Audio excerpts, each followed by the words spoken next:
Hola, hola, hola, buenos días, buenas tardes, buenas noches. El día de hoy vamos a ver cómo la derivada afecta la forma de una gráfica. Aquí tenemos un montón de no teoremas, sino definiciones. Y para eso vamos a hacer el problema número 9 y vamos a explicar cada uno de estos teoremas según lo que vayamos haciendo. Entonces, lo primero que tenemos es prueba de creciente o decreciente. Para esto tenemos que hallar, primero que nada, la primera derivada, ¿verdad? Porque ese es el punto de todo esto. Entonces, la primera derivada de x va a ser igual a 3x al cuadrado menos 3x menos 9. ¿Sí? Ahora, aquí tenemos que hallar los valores que hacen que la primera derivada se vuelva a cero. Eso básicamente se llaman puntos críticos. Entonces, los puntos críticos van a ser los siguientes. Tengo 3x al cuadrado menos 3x menos 9 igual a cero. Ah, no, perdón, aquí no es menos 3. Dios, ya no sé derivar yo. Disculpas. Disculpas del caso. Aquí es 6, porque 3 por 2, 6. Y aquí 6. Entonces, factor común 3, me quedaría 3 por x al cuadrado menos 2x menos 3 igual a cero. El 3 pasa a dividir y se vuelve cero. Entonces me queda un caso 6 de factorización, que es x menos por menos más, igual a cero. Dos números que multiplicados me den 3 y restados me den 2, 3 por 1. Entonces mis puntos críticos es, uno es 3 y el otro es menos 1. ¿Sí? Estos serían mis puntos críticos. O los valores que hacen cero la primera derivada. Luego tengo que hacer una tabla donde yo tenga intervalos y tenga los factores. Los factores los voy a colocar del lado izquierdo. Entonces, ¿cuáles son mis factores? Uno es x menos 3 y el otro factor es x más 1. Luego acá voy a tener mis intervalos. ¿Cuáles son mis intervalos? Desde menos infinito hasta menos 1. Luego tengo de menos 1 a 3 y luego tengo de 3 al infinito. Entonces, si yo evalúo cualquier número negativo, por ejemplo, menos 10 en el primer factor, me va a dar menos 10 menos 3, menos 13. Lo que a mí me interesa es el signo, ¿verdad? Si yo evalúo menos 10 más 1, me va a dar negativo. Entre valores entre menos 1 y 3, por ejemplo, el 0, 0 menos 3 me da negativo y 0 más 1 me da positivo. Y de 3 al infinito, por ejemplo, 5, 5 menos 3 es positivo y 5 más 1 es positivo. Entonces hago la multiplicación de los signos, menos por menos por más, menos y más por más, más. Esto dice que si la primera derivada es mayor que 0 sobre un intervalo, entonces f es creciente. Quiere decir que este intervalo de acá es creciente, este es decreciente y este es creciente. ¿Ok? Entonces ahí más o menos podemos tener una idea de cómo va a ir la gráfica, pero todavía no es información tan sustentable para que yo pueda hacer una gráfica. Luego, si seguimos bajando, nos vamos a encontrar con la prueba de la primera derivada. Dice, si f cambia de positiva a negativa en c, c es un punto crítico. Entonces f tiene un máximo local. Vamos a ver, cambia de positiva a negativa. Aquí hay un cambio de positivo a negativo. Entonces quiere decir que menos 1 es un máximo local. Luego dice, si f cambia de negativa a positiva, entonces f tiene un mínimo local. Aquí cambia de negativo a positivo, entonces 3 es un mínimo local. Si no hay cambio de signo, entonces no es nada, ni es máximo ni es mínimo, ¿verdad? Pero ya tenemos que máximo local es menos 1 y mínimo local es 3. Entonces, más o menos esta gráfica, si yo hiciera aquí un análisis, así rapidito tendría menos 1 y 3 de la función original.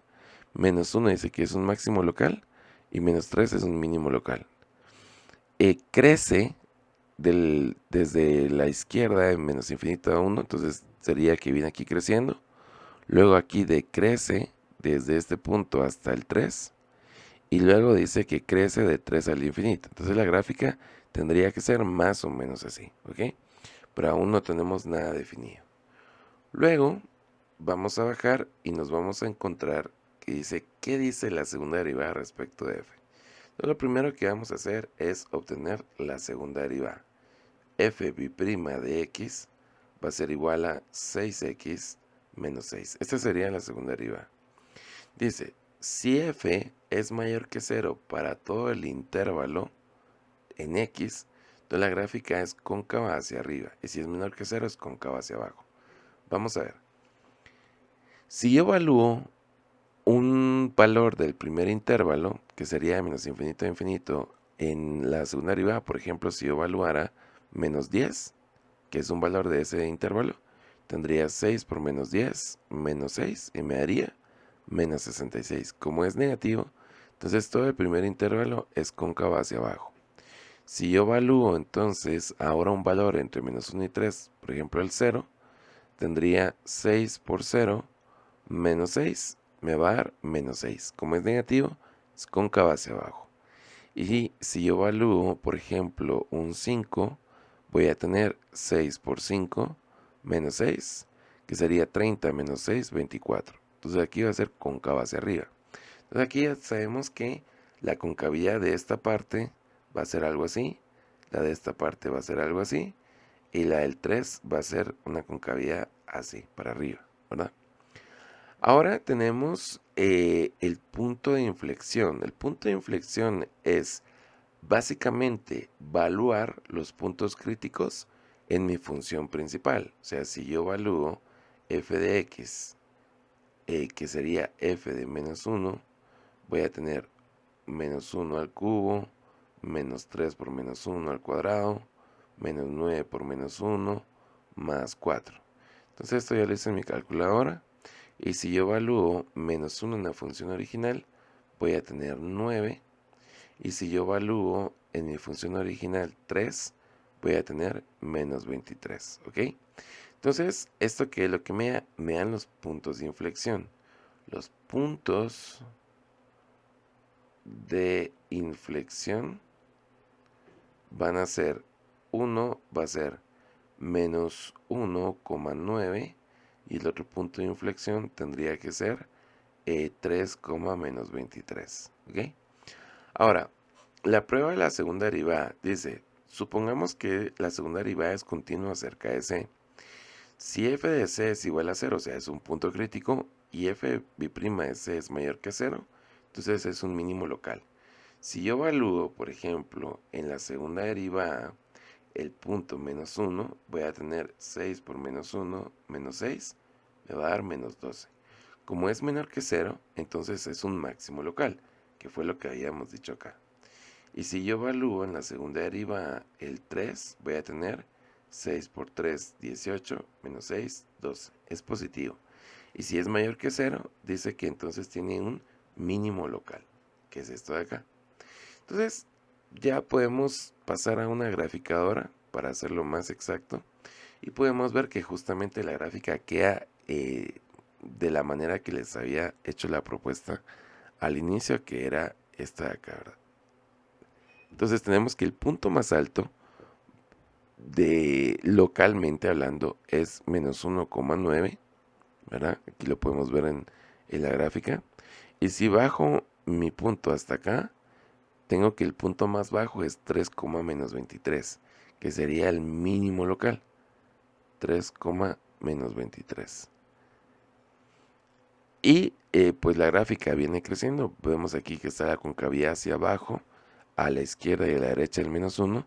Luego tenemos la concavidad hacia abajo, a la izquierda del 3 y concavidad hacia arriba, a la derecha del 3. Y de hecho esto también lo dicen en el punto en la definición del punto de inflexión. Dice si hay un cambio de concavidad, entonces tiene que haber un punto de inflexión, ¿verdad? Y estas serían las condiciones, digamos, para poder ver qué es lo que pasa con la gráfica utilizando la derivada. De hecho, aquí este problema de ser impar tiene respuestas. Dice, crece de menos infinito a 1, ajá, y de 3 al infinito, que justamente fue lo que tuvimos. Decrece de menos 1 a 3, claro que sí. Máximo local en f menos 1 igual a 9, o sea, el punto menos 1,9, y mínimo local en 3, menos 23, que es justamente lo que tengo acá. Cóncava hacia arriba, de 1 al infinito positivo. Cóncava hacia abajo, de menos infinito a 1. Vamos a ver, 1 tendría que ser, a ver, vamos a ver qué pasa con el 1. El 1 está, ¿dónde estás? 1. El 1 estaría acá. Ujú. Cóncava hacia arriba, yo creo que ese sea cóncava hacia arriba, de 1 al infinito. Sí, podríamos decir, porque aquí la concavidad hacia arriba es que estamos haciendo esto, ¿va? Entonces ellos toman que desde el 1 para el infinito, o sea, esta parte es cóncava hacia arriba, y cóncava hacia abajo es menos infinito hasta el 1. Más o menos. ¿Cómo pusieron el menos 1 si no sabría decirles? Eso si no entiendo por qué pusieron este punto acá, el 1. Porque no es un valor que tengamos dentro de las derivadas. Pero, digamos, si lo vemos en la gráfica como tal, podemos ver que, digamos, lo voy a poner aquí con un recorte. Ahí sí me agarro en curva ustedes. Para que miren que no me las sé todas. Toda esta parte de acá sería cóncava hacia arriba, porque tenemos una concavidad aquí hacia arriba. Y luego, toda esta parte de acá sería cóncava hacia abajo,